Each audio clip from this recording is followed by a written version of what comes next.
And our team coverage continues in Wakulla County, where students who chose to return for in-person learning are just hours from the start of the new school year, with classrooms reopening for the first time since March. ABC 27's Cara Bailey joins us live now from Crawfordville Elementary School in Wakulla County. Cara, how are they preparing?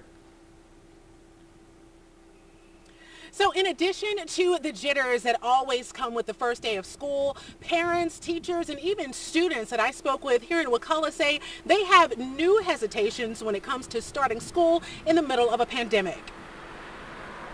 I am, until this year, have been an elementary school teacher, and I have to admit I'm glad that I'm not back in the classroom this year just because of everything going on. A sigh of relief for former teacher Rachel Autry. But parents in Wakulla County? I have mixed feelings. No doubt concerned, like Angie Mercer, who has 2 kids headed back to class in Wakulla County Thursday. I'm glad that we're getting back to some sense of normalcy. I think it's time for us to try and do that. About 90% of the district's 5,200 students will be back in the classroom Thursday.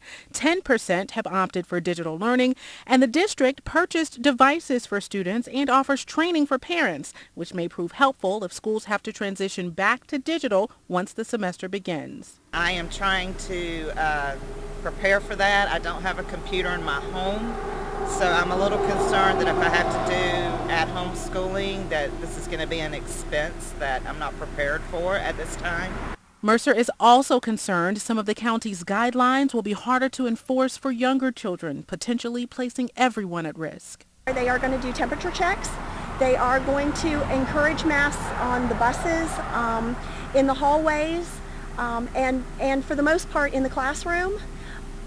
That's going to be very hard to do in an elementary setting. Superintendent Robert Pierce reminds families to be patient as everyone in the district works to adjust. To try and pretend that it's normal is really not going to really solve anything. So really stay focused on the fact that these are uncharted waters that districts are in right now across the state and across our nation. Now, Superintendent Pierce has asked for additional assistance from law enforcement at pickup and drop-off locations for those returning tomorrow. Those who have opted for digital-only learning will return on August 27th. In Wakulla County, Cara Bailey, ABC 27.